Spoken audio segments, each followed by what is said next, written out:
আসসালামু আলাইকুম ওয়া রাহমাতুল্লাহি ওয়া বারাকাতুহু। কেমন আছেন সবাই? ফাজাইলে আমল থেকে একটি হাদিস পাঠ করছি।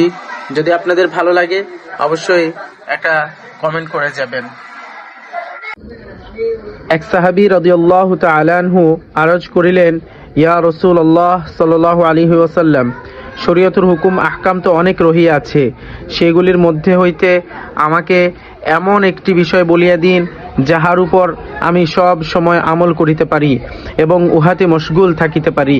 হুজুর সাল্লাল্লাহু আলাইহি ওয়াসাল্লাম ইরশাদ ফরমাইলেন, আল্লাহর জিকির দ্বারা তোমার জিহ্বাকে সর্বদা ভিজাইয়া রাখো।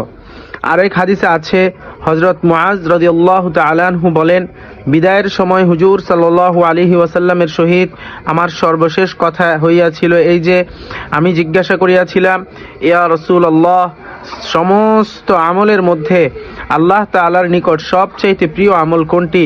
হুজুর সাল্লাল্লাহু আলাইহি ওয়াসাল্লাম ইরশাদ ফরমাইলেন, এমন অবস্থায় যেন তোমার মৃত্যু হয় যে আল্লাহর জিকিরে তোমার জিহ্বা তরতাজা থাকে।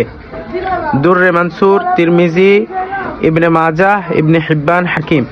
ফায়দা: বিদায়ের সময় দ্বারা উদ্দেশ্য হইল হুজুর সাল্লাল্লাহু আলাইহি ওয়াসাল্লাম হযরত মুআজ রাদিয়াল্লাহু তাআলা আনহুকে ইয়ামানবাসীদের তাবলীগ ও তালিমের উদ্দেশ্যে ইয়ামানের আমির বানাইয়া পাঠাইয়াছিলেন। তখন বিদায়ের সময় হুজুর সাল্লাল্লাহু আলাইহি ওয়াসাল্লাম তাহাকে কিছু নসিহত করিয়াছিলেন, আর হযরত মুআজ রাদিয়াল্লাহু তাআলা আনহু কিছু বিষয় জিজ্ঞাসা করিয়াছিলেন।